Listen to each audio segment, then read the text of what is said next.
Tajuk hari ini, mari bersyukur, muka surat 128. Soalan yang pertama, pilih dan tulis. Yang pertama ni adalah pengertian syukur. Syukur ialah tempat kosong kepada tempat kosong dengan menggunakan tempat kosong Allah sesuai dengan tempat kosong. Jadi perkataan yang pertama ni adalah berterima kasih. Yang kedua taat. Yang ketiga, yang ini adalah Rasul. Yang ini adalah Allah. Yang ini nikmat. Yang ini harta. Yang ini keperluannya. Dan yang ini kehendaknya.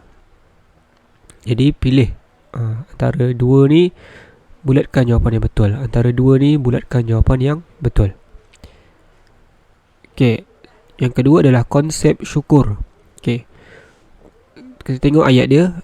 Ayat itu mengungkapkan tempat kosong kepada Allah melalui tempat kosong, mengakui tempat kosong Allah dengan hati, dengan hati, dan tempat kosong segala nikmat itu mengikut tempat kosong.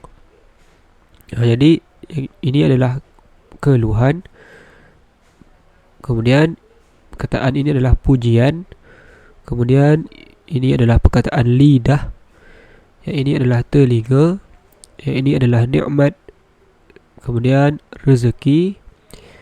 Kemudian yang bawah ni adalah menggunakan. Yang bawah ini adalah membazirkan. Kemudian kehendaknya dan larangannya. Jadi tuliskan sama seperti soalan yang di atas. Soalan yang kedua, pilih dan tulis. Pilih dan tulis. Maksudnya di atas ni adalah pilihan jawapan. Ada 1, 2, 3, 4, 5, 6, 7. Iaitu perkataan yang pertama, la'azidannakum. Yang kedua, sesungguhnya. Yang ketiga, ta'adzana. Kemudian tambah. Kemudian kepada kamu. Dan seterusnya lain. Dan yang terakhir adalah bersyukur. Jadi ini adalah dalil nakli. Dalil nakli. Jadi isi ruangan kosong ini dengan jawapan yang telah disediakan. Boleh rujuk surah Ibrahim ayat yang ke-7. Kemudian adalah maksudnya, iaitu ingatlah ketika Allah memberitahu bahawa demi tempat kosong, jika kamu tempat kosong, nescaya aku akan tempat kosong nikmatku tempat kosong. Jadi berdasarkan jawapan di atas, sila tuliskan jawapan pada ruangan kosong yang disediakan. Seterusnya, lengkap senarai semak. Lengkapkan senarai semak. Jadi tajuknya adalah saya seorang yang bersyukur. Jadi diberikan contoh di sini adalah nikmat. Contoh nikmat yang pertama ni, contohnya sihat tubuh badan. Jadi macam mana cara kita bersyukur? Iaitu sentiasa menunaikan solat. Kemudian yang kedua ni, ataupun yang soalan pertama, nikmatnya adalah dimurahkan rezeki. Dimurahkan rezeki. Jadi apabila kita dimurahkan rezeki, apa cara kita bersyukur? Contohnya kita bersedekah. Soalan kedua ni adalah ibu yang penyayang. Ibu yang penyayang. Yang ketiga, nikmat kawan yang baik. Kawan yang baik. Seterusnya, guru yang prihatin. Guru yang prihatin. Maksudnya guru yang ambil berat kepada kita. Kemudian seterusnya, nikmat rumah yang selesa. Rumah yang selesa. Kemudian yang keenam, nikmat keluarga yang bahagia. Keluarga yang bahagia. Dan yang ketujuh, nikmat negara yang aman. Jadi tuliskan cara-cara bersyukur mengikut nikmat-nikmat yang telah disebutkan tadi. Baik. Seterusnya, baca dan faham. Di atas ini adalah cara-cara bersyukur, iaitu bersyukur kepada Allah, bersyukur terhadap alam, dan bersyukur terhadap manusia.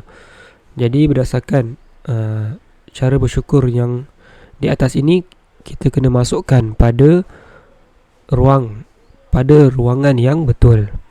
Iaitu yang pertama, selalu menyebut Alhamdulillah. Yang kedua, membantu orang yang memerlukan. Kemudian menjaga kebersihan. Kemudian solat fardu. Kemudian mengurangkan pencemaran. Kemudian menghargai orang lain. Kemudian menghindari perasaan dengki. Kemudian qanaah dalam kehidupan. Dan seterusnya, tidak membazir. Jadi berdasarkan cara-cara bersyukur di atas ini, tulis semula pada kotak yang betul, iaitu syukur kepada Allah, syukur terhadap alam, dan syukur terhadap manusia. Okey. Seterusnya, pilih dan isi tempat kosong. Iaitu berkenaan dengan kepentingan mengamalkan sifat syukur. Mengapa kita perlu mengamalkan sifat syukur? Yang pertama, memberi kekuatan dan ketabahan atau keselesaan. Yang kedua, rajin mengerjakan amal soleh atau jahat. Yang ketiga, tidak tempat kosong dengan kemewahan, iaitu suka ataupun lalai. Pilihan jawapan suka ataupun lalai. Yang keempat, diredai Allah dalam kehidupan atau kurniaan. Yang kelima, digandakan tempat kosong oleh Allah. Digandakan pahala ataupun dosa. Kemudian yang keenam, sebagai bukti tempat kosong nikmat Allah. Iaitu jawapannya adalah menghargai atau penghinaan. Pilih salah satu dan tuliskan jawapan pada ruangan yang disediakan. Seterusnya, isi tempat kosong. Iaitu berdasarkan ayat ni, isi tempat kosong dengan jawapan yang sesuai. Yang pertama, perkataan bersedekah. Yang kedua, Alhamdulillah. Yang ketiga, diredainya. Yang keempat, diberkati. Yang kelima, nikmat. Yang keenam, rezekinya. Yang ketujuh, bersyukur. Dan bukti. Yang terakhir adalah bukti. Jadi kita baca ayat ni, kemudian nanti kamu isikan tempat kosong dengan jawapan yang sesuai. Setiap orang telah ditentukan tempat kosong oleh Allah Subhanahu wa ta'ala. Kita wajib tempat kosong atas nikmat yang Allah Subhanahu wa ta'ala beri. Orang yang bersyukur, rezekinya akan bertambah dan hidupnya akan lebih tempat kosong Allah Subhanahu wa ta'ala. Seterusnya, sebagai tanda bersyukur, kita hendaklah melazimi lidah untuk sentiasa menyebut tempat kosong dalam apa jua keadaan. Untuk menjadikan rezeki bertambah berkat, kita hendaklah sentiasa tempat kosong serta selalu membantu orang yang memerlukan. Kita hendaklah menggunakan tempat kosong Allah Subhanahu wa ta'ala ke arah jalan yang tempat kosong sahaja, sebagai tempat kosong kita bersyukur dengan nikmatnya. Jadi isikan tempat kosong ni mengikut kesesuaian ayat.